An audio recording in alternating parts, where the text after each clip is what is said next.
Bismillahirrahmanirrahim. Assalamualaikum warahmatullahi wabarakatuh.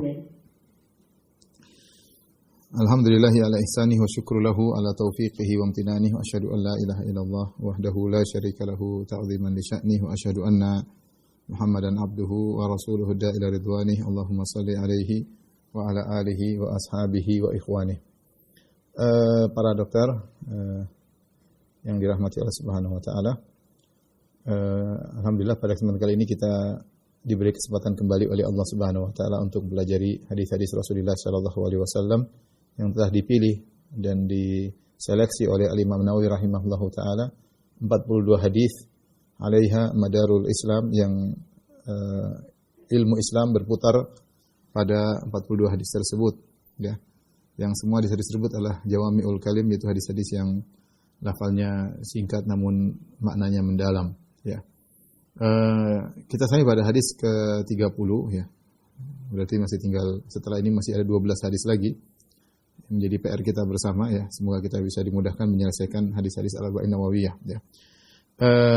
Hadis yang ke-30 kata Imam Nawawi rahimahullahu taala, wa an Abi Tha'labah Al-Khushani, ya, dari sahabat Abu Tha'labah Al-Khushani, Jurthum bin Nashir radhiyallahu anhu. Namanya Jurthum bin Nashir radhiyallahu anhu, kunyahnya Abu Tha'labah. An Rasulillah sallallahu alaihi wasallam, dari Rasulullah sallallahu alaihi wasallam, bahwasanya Rasulullah sallallahu bersabda, "Innallaha farada fara'idha", sungguhnya Allah mewajibkan kewajiban-kewajiban, fala tudayyi'uha, maka jangan kalian sia-siakan, jangan kalian tinggalkan.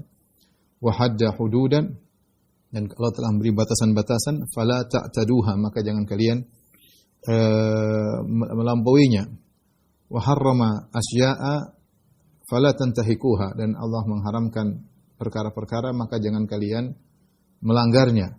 Wa sakata an asya'a rahmatan lakum, dan ada perkara-perkara yang Allah tidak jelaskan hukumnya ya. Allah diamkan ya, rahmatan lakum, sebagai rahmat untuk kalian.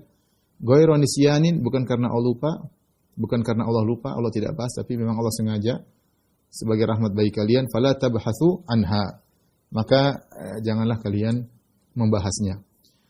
Saya ulangi, dari Abu Tha'labah Al-Khushani, dia berkata, dari Rasulullah SAW bersabda, "Innallaha farada fara'idha fala tudayyi'uha", sungguhnya Allah Subhanahu wa taala telah mewajibkan perkara-perkara yang wajib, fardhah, maka jangan kalian sia-siakan, jangan ditinggalkan. Wa hadda hududan, dan Allah telah memberikan batasan-batasan, fala ta'taduha, jangan kalian lewati.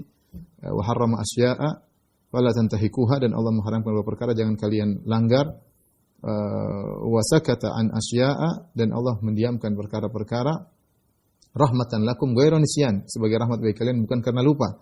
Fala tabhatsu anha, maka janganlah kalian bahas ya. Sebelumnya kata Imam Nawawi rahimahullah taala, haditsun hasanun rawahu Daruqutni wa ghairuhu. Hadis ini adalah hadis yang hasan. Hadis yang hasan.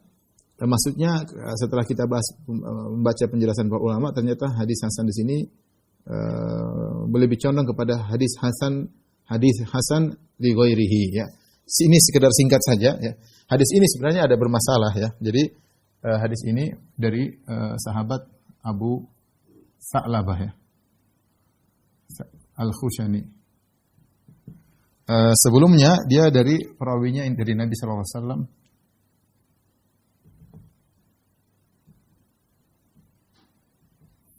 Sebelumnya atau kebalik ya. Sebelumnya dari siapa? Dari Makhul ya. Di sini ada perawi namanya Makhul. Seorang tabi'in ya, Makhul. Para ulama mengatakan hadis ini ditinjau dari sisi sanad, hadisnya dhaif ya. Kenapa? Makhul lam yasma. Dia semasa dengan Abu Tha'labah. Makhul ini tabi'in. Dia semasa dengan Abu Tha'labah Al-Khushani, tetapi dia tidak mendengar hadis dari Abu Tha'labah. Sebagaimana dijelaskan oleh para ahli hadis dari Abu Tha'labah. Jadi bisa jadi sezaman tapi tidak pernah ketemu, atau pernah ketemu tapi tidak pernah belajar, tidak pernah dengar hadis. Sehingga periwayatan dia dari Abu Tha'labah hadisnya terputus. Ketika dia tidak mendengar dari Abu Tha'labah, berarti kesimpulannya hadisnya sanad hadisnya hadisnya terputus. Kalau dalam bahasa ini namanya munqati, ya, fihi inqita'. Munqati, ya terputus. Lagi pula makhul ini dia adalah mudallis. Mudallis dan dia meriwayatkan dengan lafal an dari Abi Sa'labah an.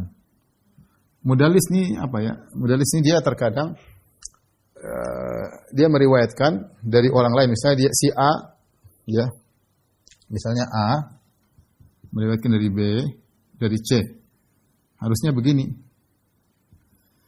Si A ini orangnya thiqah, terpercaya, thiqah. Dia dengar dari B, dengar dari B, kemudian B dari C. Tetapi rupanya perawi B ini bermasalah, gurunya bermasalah, misalnya dhaif. Maka kalau dia bilang saya dengar hadis dari B dari C, maka hadisnya ditolak. Terus bagaimana caranya? Kalau dia bilang saya mendengar dari B dari C, supaya hadisnya bisa diterima, dia langsung bilang dari C, an C, ya, dari C, dari C, ya. Rupanya si A ini sezaman dengan B dan si C. Si A sezaman dan berguru kepada B dan C. Sehingga kalau orang bilang, dia bilang, A bilang saya dengar dari C, ya, dia langsung bilang, sini perhatikan ya, dia langsung loncat ke sini. Kata A, langsung dia bilang an C, langsung an C. Ya. Maka orang menyangka si A dengar hadis dari si C. Orang menyangka si A dengar hadis dari si C. Ternyata ketika dia mendengar hadis dari C, dia lewat B dulu. Cuma B ini bermasalah. Para ulama meneliti status A ini bagaimana. Nah, kalau dia suka seperti itu, dia menjatuhkan, ya. Ternyata dia tidak mendengar dari si C, maka disyaratkan kalau riwayatnya mau diterima, dia harus menggunakan lafal haddatsani. Si C telah menyampaikan kepadaku. Tidak cukup dengan lafal an dari. Karena lafal an dari ini masih ada kemungkinan, ya. Dari ini masih tanda tanya. Dari langsung atau dari lewat perantara. Makanya kalau si A diteliti ternyata dia dihukum sebagai mudallis, yaitu dia ada seperti kanan kiri dikit, tidak lurus-lurus ketika menyampaikan hadis, maka sanadnya baru bisa diterima periwayatannya kalau dia mengatakan haddatsani, telah menyampaikan kepadaku. Tapi kalau dia bilang an dari, maka ditolak karena meskipun dia terpercaya, dia suka melompati perawi yang lain. Ini namanya secara sederhana namanya mudallis. Jadi ada perawi yang sanadnya diterima jika dia mengatakan haddatsani, telah menyampaikan kepadaku, atau akhbaroni. Kalau dia bilang an dari, tidak diterima. Nah, kalau bilang dari, belum tentu langsung dari orangnya, bisa jadi muter dua orang baru ke orang tersebut, ya. Ada perantara yang dia jatuhkan. Nah, perantara yang dijatuhkan ini kita nggak tahu thiqah atau dhaif. Makanya kita tidak terima periwayatannya kecuali kalau dia mengatakan haddatsani, telah, atau sami'tu, aku mendengar langsung dari guruku, atau guruku menyampaikan langsung kepadaku. Maka lafal periwayatan itu punya pengaruh. An, sami'tu, akhbaroni, hadats. Ini sekilas tentang ilmu hadis, ya, ilmu hadis. Contoh seperti Ibnu Ishaq, ya. Ibnu Ishaq seorang sahibus sirah, yang punya sirah Ibnu Ishaq. Dia perawinya disebut saduq idza sarraha bitahdits. Dia mudallis. Makanya kalau dalam riwayatnya dia mengatakan an tentang riwayat-riwayat sirah tidak diterima. Tapi kalau dia bilang sami'tu atau haddatsani, aku mendengar langsung, atau guruku langsung menyampaikan kepadaku, baru diterima. Karena kalau dia bilang an, bisa jadi ada yang perawi yang dia jatuhkan, yang kita tidak tahu yang dijatuhkan itu bermasalah atau tidak. Ya. Maka perawi yang mudallis tidak terima. Intinya saya ingin menyampaikan bahwasanya hadis ini bermasalah karena makhul, tidak mendengar dari Abu Sa'labah. Kemudian dia juga menggunakan an, ya. Kemudian masalah yang berikutnya, apakah perkataan tersebut adalah perkataan Nabi atau perkataan Abu Sa'labah? Ad-Darqutni mengatakan perkataan Abu Sa'labah rahimahullah. Tapi intinya, kesimpulan daripada ini semua, ya, kesimpulannya, sanadnya dhaif. Baik, timbul pertanyaan, sanadnya dhaif. Kenapa An-Nawawi rahimahullah taala menghasankan? An-Nawawi berkata hadisun hasan, hadis yang hasan. Hasan itu ada dua hadis hasan. Kata Nawawi, Imam Nawawi mengatakan hadisnya hasan.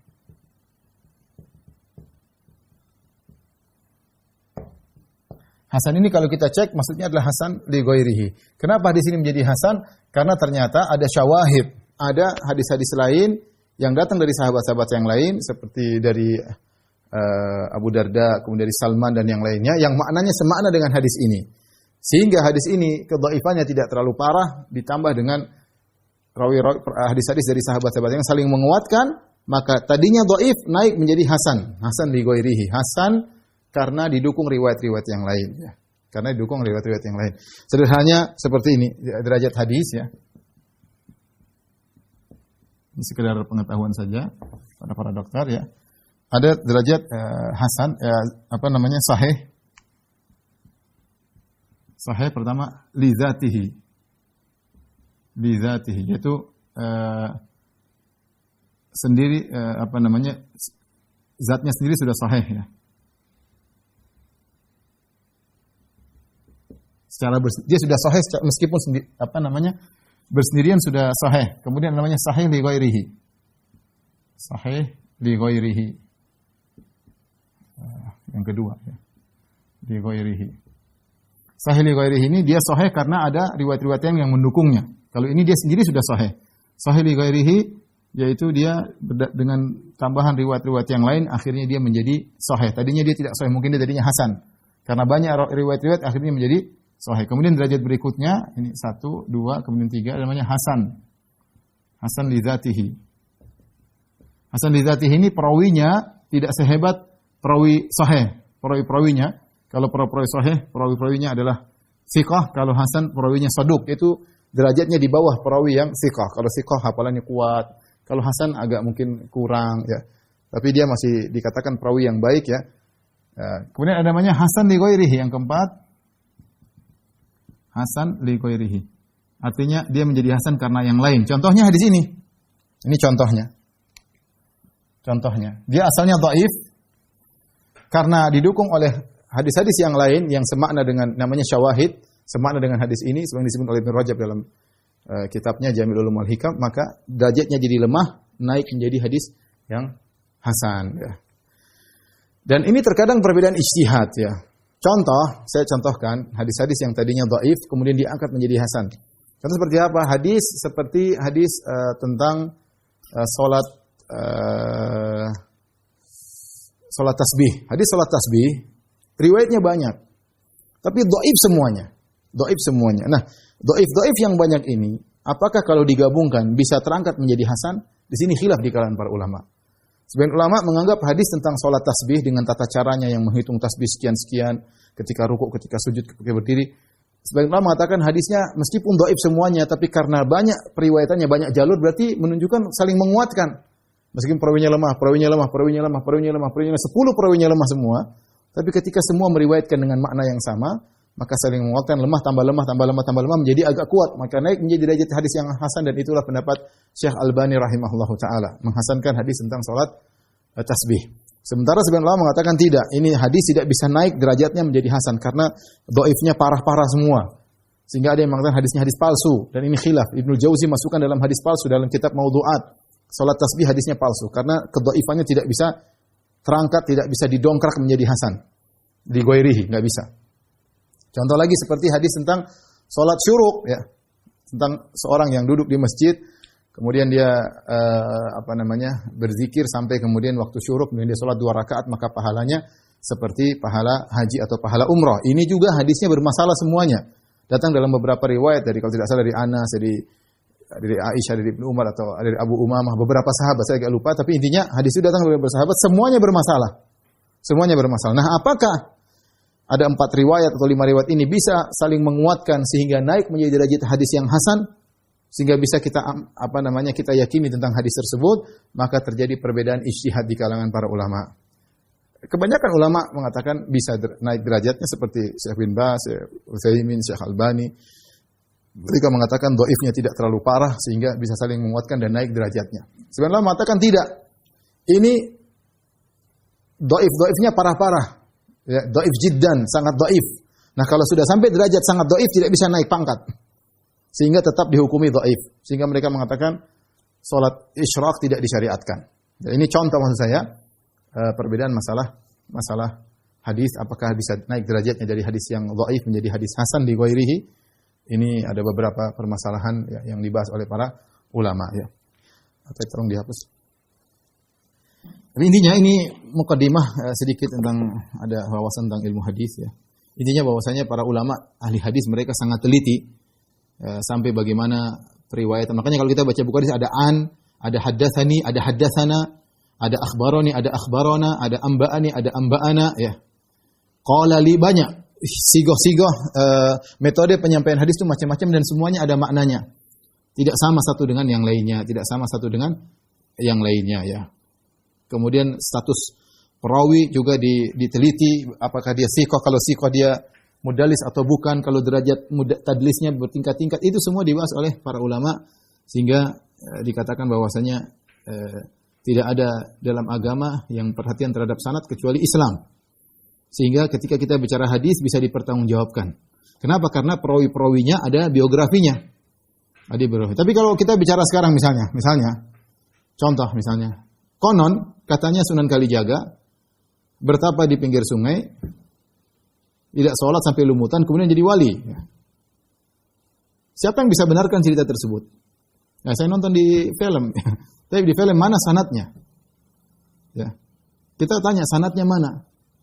Kalau katanya, kita nggak bisa benarkan.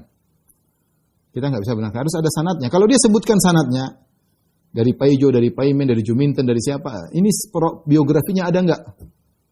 Biografinya ada nggak? Ketemu nggak? Terputus nggak? Tukang bohong nggak? Dan itu hanya ada pada hadis Nabi SAW. Ada dalam Islam. Makanya yang jadi bermasalah misalnya dikatakan kepada tentang kitab-kitab suci terdahulu bahwasanya sanad yang sampai kepada Nabi Musa tentang Taurat nggak ada. Sanad yang sampai kepada Nabi Isa tentang Injil nggak ada sanadnya. Islam hadis ada sanadnya, apalagi Al-Quran mutawatir. Tidak diragukan akan kebenaran yang meriwayatkan sangat banyak. Ya, jadi kata Ibnu Mubarak al-isnadu minad din. Ya, isnad bagian daripada agama. Laulal isnad laqala man syaa ma syaa. Kalau bukan karena isnad orang boleh ngomong seenaknya. Nabi bilang begini, Abu Bakar bilang gini, kita sanadnya mana? Kita pengen cek. Perawinya mana? Sammulana rijalakum, sebutkan nama-nama perawinya. Itulah kegiatan para ahli hadis ya. Dan itu ilmu yang berat, ya. Ilmu yang berat. Tidak semua orang pakar tentang ilmu ini, dibutuh ketelitian dan berulang-ulang untuk pelajari ilmu tersebut. Intinya ikhwan dan akhwat yang rahmatillah subhanahu wa ta'ala, saya sampaikan bahwasanya hadis ini secara zatnya dia dhaif, tetapi Imam Nawawi rahimahullahu taala kemudian mengatakan derajatnya naik menjadi derajat hasan karena datang dalam beberapa riwayat dengan syawahid dari hadis-hadis dari sahabat-sahabat yang lain yang maknanya sama dengan hadis ini. Contohnya dalam hadis Abu Darda, Nabi SAW bersabda, "Ma ahallallahu fi kitabihi fahuwa halal." Apa yang Allah halalkan dalam kitabnya maka itu halal, wa ma harrama fahuwa haram. Apa yang diharamkan maka itu haram, wa ma sakata anhu, dan apa yang Allah diamkan fahuwa afun, maka dimaafkan. Ya, faqbalu minallahi afiyatahu, maka terimalah dari Allah apa yang Allah maafkan, jangan dibahas-bahas. Fa innallaha lam yakun liyansa syai'an. Allah tidak lupa, tapi memang sengaja Allah tidak bahas, berarti dimaafkan.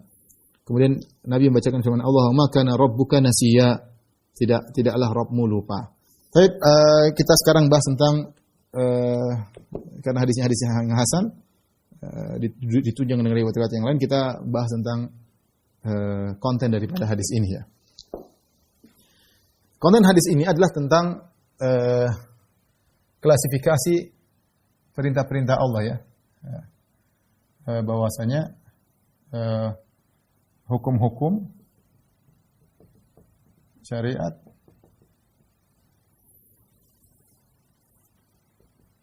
bisa diklasifikasikan ya, dibagi menjadi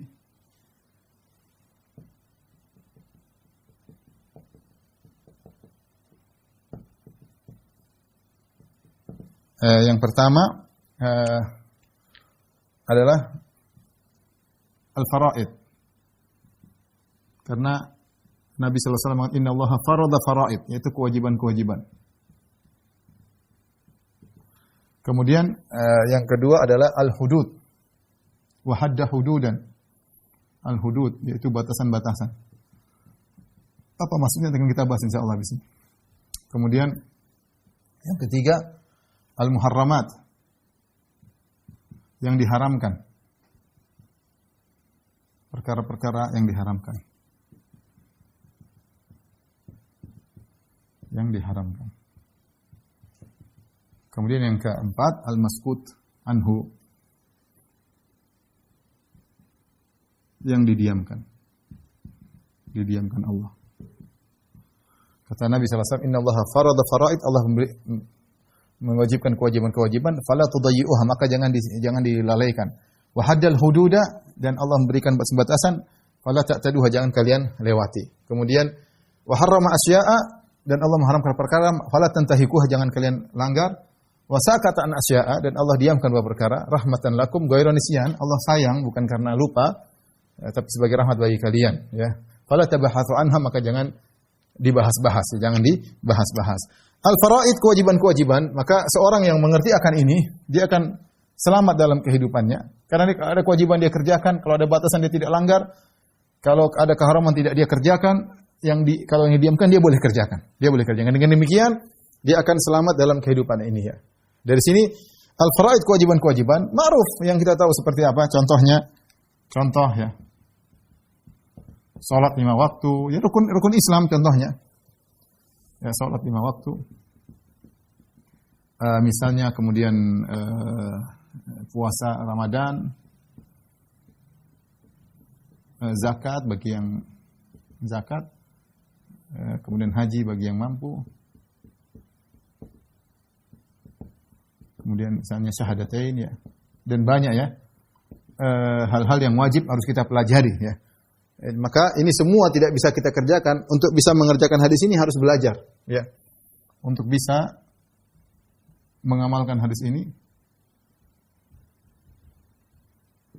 harus belajar. Harus dengan ilmu. Dari mana kita mengenal kewajiban-kewajiban? Kita nggak bisa kenal kecuali kalau kita belajar. Dari mana kita tahu hudud, batasan-batasan Allah? Kita nggak tahu. Mungkin baru pertama dengar apa itu hudud, baru pertama kali dengar. Harus belajar. Padahal Allah kasih tahu, ya, ada had-had, ada kewajiban-kewajiban. Demikian juga apa maksudnya perkara yang haram? Apa saja harus kita pelajari karena banyak perkara yang haram, dan mana yang didiamkan juga harus kita pelajari. Nah, kewajiban-kewajiban secara umum ada dua, ya. Kewajiban ada dua, ada namanya, ya, fardu ain, ada fardu kifayah, ya. Fardu ain artinya yang wajib bagi setiap pribadi, ya, seperti ini 5 waktu, salat 5 waktu, puasa Ramadan, zakat bagi yang mampu yang kena kewajiban, haji bagi yang mampu, syahadatain. Ada fardu kifayah idza qama bihil ba'd saqata 'anil baqin, kalau sebagian sudah kerjakan yang lain gugur. Nah, itu banyak seperti membela negeri misalnya, atau ilmu yang dibutuhkan oleh kaum muslimin misalnya. Petugas kesehatan, para dokter, ini termasuk ilmu-ilmu yang tidak semua orang harus tahu, tapi sebagian kaum muslimin harus tahu. Dalam rangka untuk menjaga kelangsungan hidup, harus ada yang ahli dalam bidang kedokteran, harus ada yang ahli dalam bidang perminyakan. Ini meskipun dia perkara dunia, tapi dia fardu kifayah, harus ada yang tahu dari kaum muslimin. Ya, kalau sudah mencukupi, maka yang lain tidak wajib. Seperti jadi ustadz, tidak semua orang jadi ustadz. Ya, sebagian saya jadi ustaz, makanya Allah mengatakan fas'alu ahla dzikri, tanyalah kepada ahli ilmu. Berarti ada yang bertanya, ada yang ditanya, tidak semuanya jadi tempat bertanya. Ya, sehingga kalau sudah mencukupi, maka tidak wajib bagi seluruhnya. Yang paling fokus adalah bagaimana fardu ain yang wajib bagi kita pribadi. Secara umum fardu ain apa? Fardu ain itu adalah semua yang mau kita kerjakan, kita harus tahu ilmunya. Yang mau kita kerjakan, kita harus tahu ilmunya. Contohnya fardu ain, misalnya seorang mau menikah, ya dia harus tahu fikih nikah.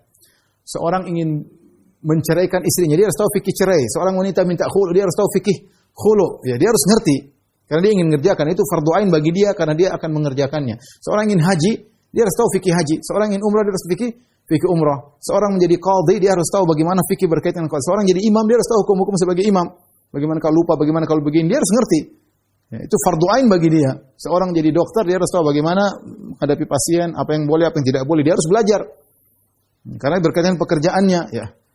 Ini hukumnya fardu ain tapi pribadi-pribadi sesuai dengan kebutuhan yang akan dia hadapi. Ya, kita berusaha mengerti hal tersebut, mana yang fardu-fardu yang wajib-wajib untuk bisa kita kerjakan. Kata Nabi, "Fala tudayyi'uha."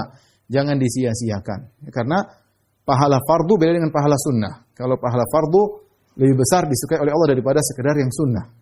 Sebagian orang perhatian yang sunnah, yang fardunya kurang perhatian. Ini salah ya. Harusnya fardu lebih utama ya. Wa ma taqarraba 'abdi bi syai'in ahabbu ilayya mimma aftaratuhu alayya. Kata Allah dalam hadis qudsi dalam Sahih Bukhari, tidaklah hambaku mendekatkan dirinya kepadaku dengan suatu perkara yang lebih ku cintai daripada perkara fardu. Perkara fardu lebih Allah cintai. Salat 2 rakaat sebelum subuh pahalanya besar.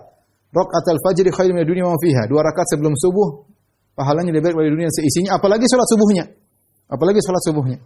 Membantu anak yatim sunnah. Menafkahi anak istri fardu itu lebih besar pahalanya. Ya. Seperti itu. Zakat, sedekah pahalanya ada, tapi bayar zakat pahalanya lebih besar. Orang kadang-kadang sedekah dia perhatian, zakat tidak diperhatikan. Ini salah ya. Kadang-kadang sama tetangga, sama anak yatim perhatian, sama anak istri kurang diperhatikan. Ini salah dalam prioritas. Yang fardu lebih dicintai oleh Allah daripada yang sunnah. Jadi seorang fokus memperhatikan fardu-fardu agar dia selamat.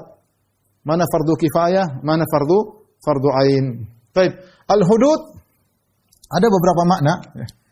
Sekitar 3 makna disebut oleh para ulama, 3 makna hudud. Atau al-hudud jamak dari had ya. Ada maknanya adalah aturan. Ada maknanya adalah larangan-larangan. Ada maknanya adalah hukuman yang terukur ya, yang terkadarkan, yang sudah ditentukan oleh Allah Subhanahu Wa Taala. Aturan-aturan, contoh, artinya seorang ketika tahu itu aturan Allah jangan dia langgar. Contoh Allah berbicara tentang hudud, di antaranya Allah sebutkan misalnya aturan talak, cerai. Ada juga Allah sebut aturan waris misalnya, aturan warisan. Ini seorang harus tidak boleh melanggar aturan tersebut. Seperti talak, Allah sebutkan dalam surat At-Talaq ayat pertama, ya ayuhan nabi idza talaqtumun nisaa fatalliquhunna liiddatihinna wa ahsul iddah wattaqullaha rabbakum la tukhrijuhunna min buyutihinna wa la yakhrujna illa ayatina bi fahishatin mubayyinah wa tilka hududullah wa man yata'adda hududallahi faqad dzalama nafsah. Kata Allah, wahai nabi, yaitu kaum mukminin, kalau kalian ingin mentalak istri kalian, maka ikuti aturannya, liiddatihinna, ada aturannya. Kalau ingin cerai istri, harus istri dalam kondisi suci belum digauli. Talak 1. Enggak boleh seorang laki kemudian marah langsung talak padahal istrinya lagi haid, haram hukumnya. Disebut talak bid'ah haram. Atau sudah dia gauli istrinya kemudian jatuhkan talak, juga hukumnya haram. Mau talak istri yang sunnah, lagi emosi nih, tunggu, istri tungguin dulu, dan kita yakin ini sudah istikharah, sudah pokoknya saya ingin ceraikan istri saya. Ada aturannya, tidak sembarang. Aturannya tunggu istri haid, kemudian dia suci, ketika dia selesai haidnya dia sudah suci, tidak boleh digauli, baru ditalak, itu baru boleh. Dan itu pun harus talak 1. Kata Allah, jangan, tilka hududullah, ini aturan Allah, jangan kalian langgar. Kemudian Allah mengatakan, la tukhrijuhunna min buyutihinna, kalau kalian sudah mentalak istri, jangan usir istri dari rumah. Dia masih di masa iddah, dia punya hak untuk tinggal di rumahnya, kata Allah Subhanahu wa taala. Wala yakhrujuna, dan istri juga tidak boleh kabur dari rumah. Illa ayatina fahishatin mubayyinah, kecuali dia melakukan perbuatan keji, entah dia berzina, entah dia hubungan sama laki-laki, entah dia mukul-mukul suaminya, entah dia ngamal-ngamal, itu boleh dikeluarin. Tapi kalau dia tenang-tenang saja, enggak boleh diusir dan enggak boleh juga keluar. Kata Allah setelah itu, tilka hududullah, ini aturan-aturan Allah. Batasan Allah. Fala wa may yata'adda hududallah, siapa yang melanggarnya faqad dzalama nafsah. Sungguh dia telah mendolimi dirinya. Nah, ini aturan ini sudah banyak yang melanggar. Coba mana orang cerai di kaum muslimin. Ada yang ikut aturan aja nggak ngerti gimana mau cerai. Nggak tahu kalau cerai itu harus suci, tidak digauli baru boleh jatuhkan cerai talak 1. Mana orang nggak ngerti orang. Punya emosi kamu cerai, istri lagi haid. Baru digauli kamu cerai, digauli tadi pagi, sore sudah dicerai.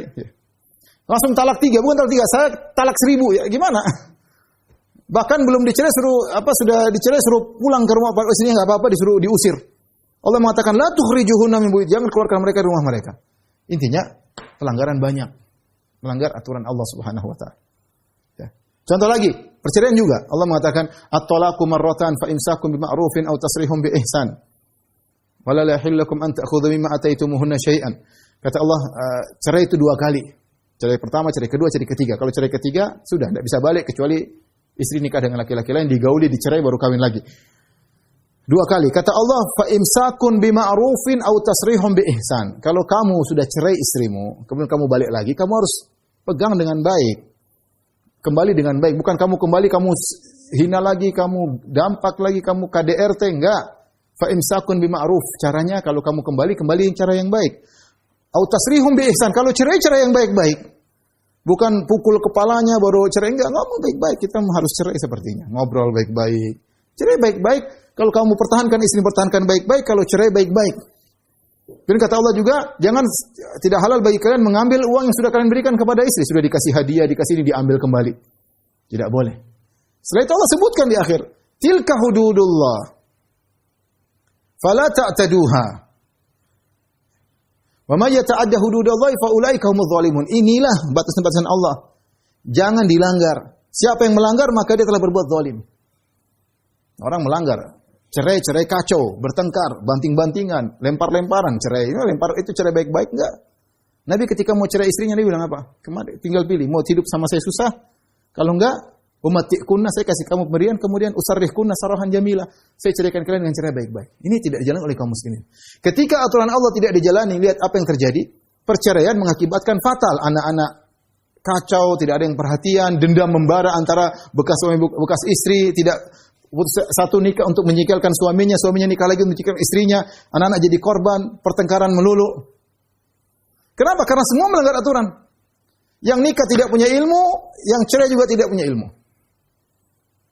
Ini contoh bahwasanya kita ini banyak melanggar. Kita ini banyak melanggar aturan-aturan Allah Subhanahu wa taala. Ya, harus belajar. Kalau bagaimana mau tahu kalau tidak belajar. Ini problem besar di komunitas kaum muslimin, mencerai tidak pakai aturan. Kalau kita lihat misalnya kita baca sejarah sahabat. Sahabat cerai, biasa tidak ada ribut-ribut, tidak cerita dendam-dendam, istri dendam sama bekas suami bekas sama dendam istri, enggak ada. Dan mereka pakai aturan. Dan banyak orang cerai tidak ada jalan keluar. Kenapa mereka tidak bertakwa dalam menghadapi perceraian? Allah mengatakan ayat ini terkenal, wa may yattaqillaha yaj'al lahu makhraja. Barang siapa yang bertakwa Allah kasih jalan keluar. Ini ayat di mana? Di dalam surat Thalaq, di dalam surat cerai. Allah sebutkan kalau kamu bertakwa kepada Allah, meskipun kamu mencerai atau kamu dicerai pasti ada solusi. Namun kebanyakan perceraian yang terjadi tidak ada solusi. Baik yang mencerai maupun dicerai tidak ada solusi. Kenapa? Tidak menghadapinya dengan takwa. Batasan Allah dilanggar semuanya. Kata Allah, kata Nabi, wahadda hududan fala ta'taduha. Allah bikin batasan, jangan dilanggar. Contoh al-hudud maknanya adalah larangan, seperti ketika Allah berbicara tentang aturan puasa. Kata Allah Subhanahu wa taala, "Uhilla lakum lailatas siyami rafatsu ila nisaikum hunna libasul lakum antum libasul lahun. Alim Allahu annakum kuntum takhtatuna anfusakum fataba 'alaikum wa fa'ankum fal'ana bashiruhunna wabtaghu ma kataballahu lakum wa kulu washrabu hatta yatabayyanakum al-khaytul abyadu minal khaytil aswadi minal fajr thumma atimus siyama ila al-lail wa la tubashiruhunna wa antum aqifuna fil masajid tilka hududullahi fala taqrabuha." Kalau ini semuanya Allah mengatakan fala ta'taduha. Fala ta'taduha. Jangan dilewati. Tapi ketika larangan Allah mengatakan ya fala taqrabuha. Jangan didekati. Yaitu kalau lagi itikaf jangan gauli istri, batal itikafnya. Kalau lagi puasa jangan makan, jangan minum di siang hari, kalau malam silakan ya. Jadi terkadang hudud maksudnya larangan. Larangan itu sendiri ya. Contohnya seperti Nabi SAW mengatakan wa ana akhudhu bihujazikum, kata Nabi, saya ini seperti orang yang memegang pinggang kalian supaya kalian tidak lepas ya. Kemudian dan aku berkata ittaqun nar, jauhlah diri kalian daripada neraka. Ittaqul hudud, jauhlah kalian daripada perkara-perkara yang haram. Aku tahan kalian tapi kalian mau ucul dariku, kata Nabi SAW. Aku pegang erat tapi kalian mau lepas, ingin menuju perkara yang haram. Seperti laron-laron yang dilarang tapi tetap aja menuju kepada api, kemudian dia mati di api tersebut. Demikian juga seperti seorang sahabat yang dia melakukan kesalahan, dia pergi ke ujung kota Madinah, kemudian dia mau menyentuh seorang wanita, dia cium, tapi dia tidak terjadi perzinahan. Maka datang kepada Nabi yang mengatakan, "Ya Rasulullah, Inni asabtu haddan min hududillah. Sungguhnya aku melakukan keharaman. Fa aqim alayya haddan, tegakkanlah hukum had kepadaku. Ini maksudnya had bisa jadi maknanya adalah larangan. Makna yang ketiga daripada had adalah hukuman yang terkadarkan. Ini seperti kita sering dengar hadduz zina, ya, hukum had zina, ya, contohnya hukum had mencuri, hukum had zina, hukum had mencuri, ya, misalnya, dan lain-lain, ya. Dan lain, ini namanya hukum had. Ya. Kalau hukum had zina bagi yang sudah menikah, kalau ketahuan berzina maka dirajam sampai mati. Kalau belum menikah maka dicambuk 100 kali. Hukum mencuri tangan dipotong kalau ketahuan. Contohnya dalam hadis ketika ada seorang imra'atun makhzumiyah saraqat, ada seorang wanita dari Bani Makhzum di zaman Nabi SAW, kemudian dia mencuri dan dia dari nasab yang tinggi. Maka mereka gelisah, ini gimana? Memalukan Bani Makhzum. Bani Makhzum nasabnya tinggi seperti Bani Hashim. Bani Makhzum baninya Abu Jahal, nasabnya tinggi. Maka mereka ini gimana orang? Kasihan. Harus kita ngomong sama Nabi supaya tidak ditegakkan hukum had. Maka siapa yang bisa ngomong sama Nabi? Kata mereka tidak ada yang bisa kecuali Usama. Fa innahu hibbi Rasulillah. Usama itu adalah kecintaan Nabi dan anak kecintaan Nabi. Nabi cinta sama bapaknya itu Zaid bin Al-Harithah dan anaknya Zaid yaitu Usama juga sangat dicintai oleh Nabi SAW. Kata mereka, Usama saja yang ngomong sama Nabi. Akhirnya Nabi ngomong kepada Rasulullah, Rasulnya ada perempuan, bisa enggak dikasih kompensasi atau yang lainnya? Maka Rasulullah marah. Kata Rasulullah SAW, atasfa fi haddin min hududillah. Kau memberi syafaat wahai Usama pada perkara hukuman had? Nggak boleh. Ya. Kemudian Nabi berkata, lau anna Fatimah binta Muhammadin saraqat laqata'tu yadaha. Kalau yang mencuri Fatimah putri Muhammad, aku akan potong tangannya, apalagi yang lain. Ya. Innama ahlaka man kana qablakum. Sungguhnya yang membinasakan orang-orang sebelum kalian. Kanu idza saraqa fihimu syarif tarakuh. Wa idza saraqa fihim dhaif aqamu alaihi had. Dulu orang dahulu binasa kenapa? Kalau yang mencuri orang mulia, terkenal orang kaya dibiarkan. Kalau yang mencuri orang miskin ditegakkan hukum had. Itu kebinasaan. Jadi di sini Nabi SAW marah kepada Usama, Nabi berkata padahal dia sangat sayang kepada Usama. Atasfa fi haddin min hududillah, kau ingin memberi syafaat untuk masalah had, tidak boleh. Tidak boleh. Ini makanya had, hukum had.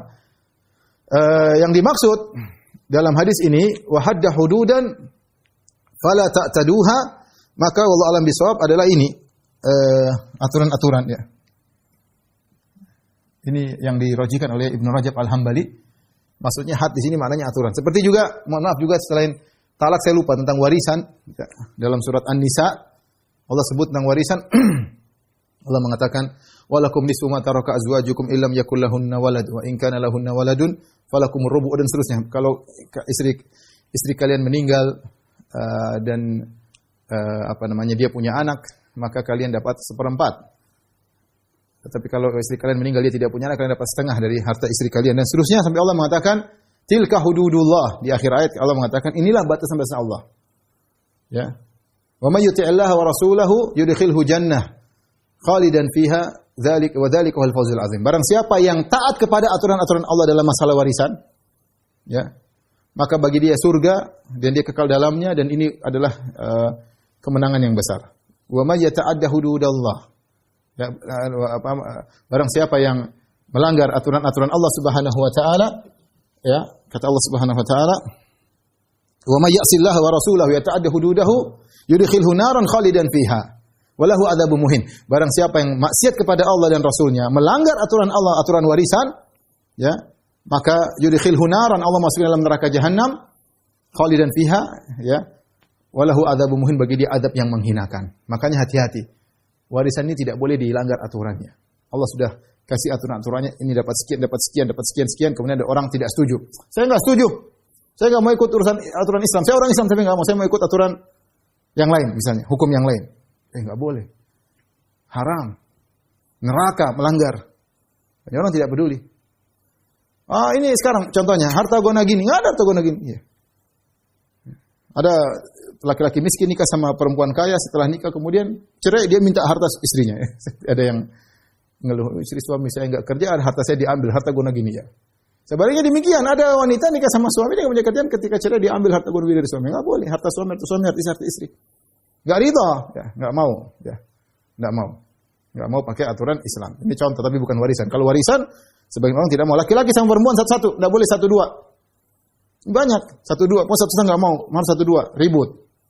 Ada bapaknya punya istri kedua, enggak usah dapat.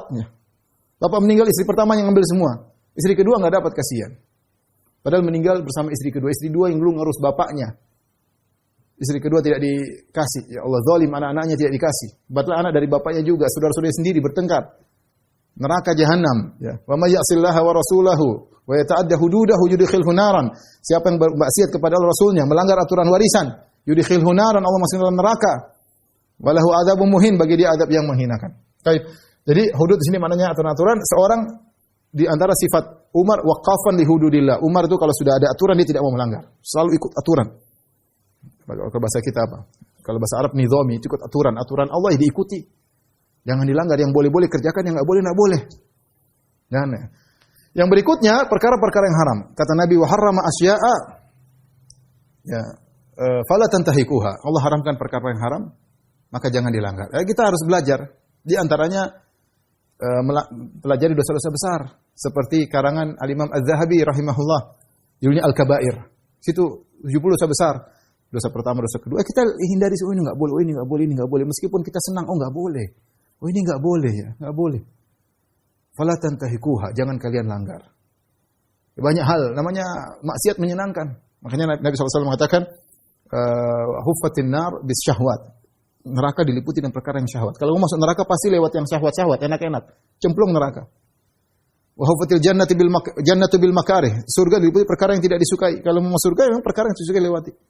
Ya, tapi kita berusaha mengenal. Hukumnya enggak boleh. Musik hukumnya haram. Oh, ijma ulama haram.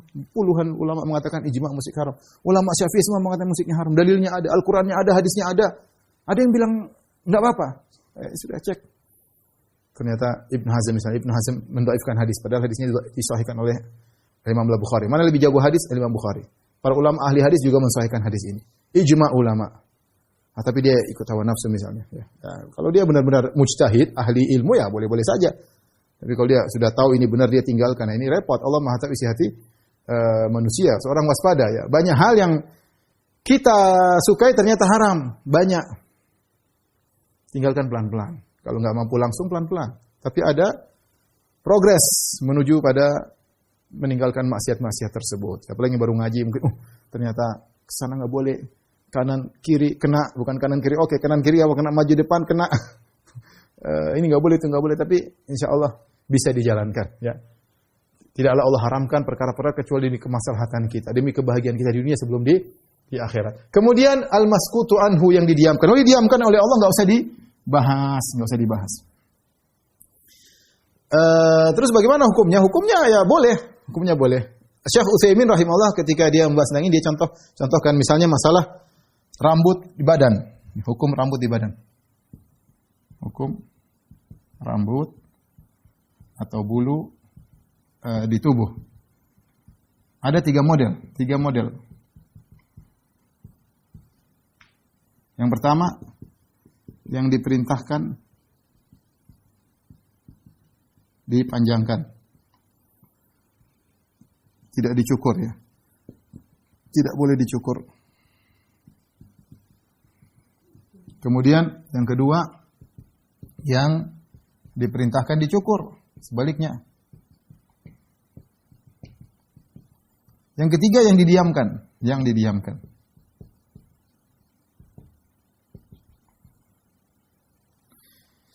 diperintahkan untuk dipanjangkan, contohnya jenggot misalnya. Jenggot ya. Misalnya alis tidak boleh dicukur, alis ya. Alis mata ya tidak boleh dicukur misalnya ya. Yang diperintahkan dicukur misalnya atau dicabut misalnya bulu ketek ya. Ketek apa ketek ya? Ketek lah ya. Bahasa gini ketek ya. Kemudian apa? Bulu kemaluan. Contohnya ya apa namanya? Kumis dipendekkan ya. Rapikan. Ini dikerjakan, udah ada aturannya. Nah, yang didiamkan banyak. Ini banyak. Tidak dibahas. Contohnya apa? Bulu dada misalnya. Bulu kaki misalnya. Nah, ini bagaimana hukumnya? tidak dibahas. Kalau tidak dibahas maka hukum asalnya boleh-boleh saja ya.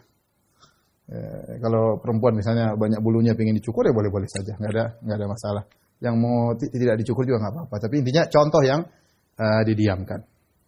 Para ulama ketika membahas tentang hadis ini, mereka mencontohkan seperti hal-hal yang di zaman Nabi tidak bahas, nggak usah dibahas. Contoh masalah bejana orang-orang musyrikin. Nabi SAW pernah berwudu dari mazadah, yaitu tempat airnya wanita musyrikah. Namanya wanita musyrik, dia mungkin itu kan kulit mungkin dari hewan yang tidak disembelih dengan nama Allah, kemudian disamak, dijadikan tempat air. Tapi Nabi wudu dari situ. Nabi tidak tanya, ini dari mana ini bejana? Dibuat dari hewan yang disembelih atau tidak? Nabi tidak tanya, Nabi pakai aja.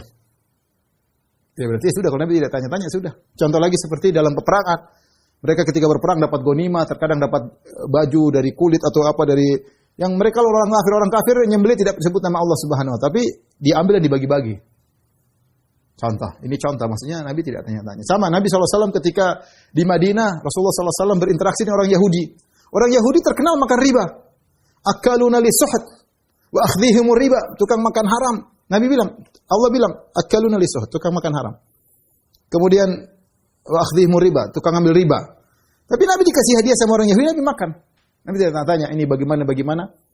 Dan kenapa? Karena dalil umum Allah mengatakan wa ta'amul ladzina utul kitaba halal lahum wa ta'amukum halal lahum, bahwasanya makanan sembelihan alul kitab halal bagi kalian. Ya sudah, kalau halal sudah enggak tanya-tanya. Sehingga sebagian ulama berpendapat dengan metode seperti ini. Nabi tidak bahas, kenapa kita bahas? Contoh diperhatikan oleh Ibnu Umar, dia pergi ke pasar, dia beli juban, yaitu semacam keju yang didatangkan diimpor dari orang Majusi. Maka ada yang tegur, "Wahai Ibnu Umar, kamu tahu kan keju buatan orang Majusi bisa jadi hewannya begini." Kata Ibnu Umar, "Yang saya dapat di pasarnya kaum muslimin, saya beli, saya enggak mau tanya-tanya. Pokoknya yang jual orang Islam, saya enggak mau tanya. Pokoknya yang jual orang Islam, ya sudah. Kenapa kita mesti tanya-tanya? Beli aja, ambil saja ya." Seperti itu. Ini metode sebagian ulama ini Rasulullah tidak tanya-tanya, kita ngapain tanya-tanya ya. Sama seperti fatwa sebagian ulama, kalau kita tinggal di negara non-muslim ya. Kemudian Yahudi atau Nasrani, sembilan mereka kan halal. Ya udah, kalau mereka jual, mereka panggang, kita enggak usah tanya gimana cara kamu nyembelihnya, gimana. Kecuali kita tahu orang ini ternyata enggak nyembelih, ternyata caranya misalnya ya. Kalau kita enggak tahu ya sudah. Enggak usah tanya-tanya. Karena kalau kita cek mungkin bisa jadi haram. Tapi Allah maafkan. Sehingga antum enggak usah tanya-tanya. Itu di madzhab sebagian ulama, mereka bersikap seperti itu karena para sahabat juga sebagiannya demikian. Wallahu a'lam bishawab. Ini berkaitan dengan hukum-hukum syariat ya, harus kita perhatikan dalam kehidupan ini. Kalau kita enggak dapat yang faraid, kita dapat hudud atau yang muharramat atau yang didiamkan, maka ada aturan-aturan yang harus kita jalankan ya. Banyak hal yang didiamkan, tapi kita bisa tahu hukumnya dengan kias atau dengan mafhum, dengan nas ya. Contoh seperti beras ada zakatnya atau tidak, atau bisa jadi zakat fitrah atau tidak. Ini butuh ulama untuk tahu ini kias atau ini bisa dikiaskan ya. Meskipun didiamkan oleh Allah, tapi hukumnya bisa ketahuan. Kenapa? Karena ilahnya sama. Kalau seperti tidak jadi masalah ya. Tapi kalau benar-benar tidak didiamkan, tidak dibahas ya, kita enggak usah bahas ya. Wallahu a'lam bishawab. Baik, demikian saja para dokter yang rahmatillah subhanahu wa ta'ala kajian kita, mudah-mudahan bermanfaat dan mengurangi dosa-dosa kita dan menambah amalan kebajikan kita di akhirat kelak. Wabillahi taufiq wal hidayah. Assalamualaikum warahmatullahi wabarakatuh.